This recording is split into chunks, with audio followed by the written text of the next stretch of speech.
UKhomishana we-SARS u-Edward Kieswetter uchaze ngezinguquko ezenzeke onyakeni wemali u-2022-2023.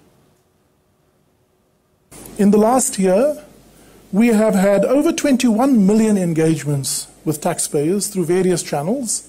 Included in this are just over 5 million cases of administered compliance actions that has yielded almost 30 billion rand. In other words, the 21 million engagements, some of that are queries, some of that are service-related, some of that is just to ensure that taxpayers are appropriately served, but within that 5 million are administered compliance efforts.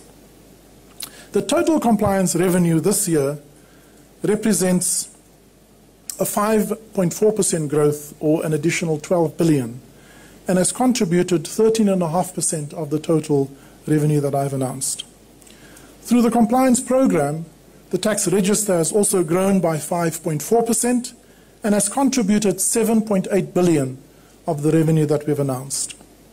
Let me now take you through some of the detail of the compliance program to give you a sense of the work that we do on a day-to-day basis. In debt collection, we have collected an amount of over 77 billion.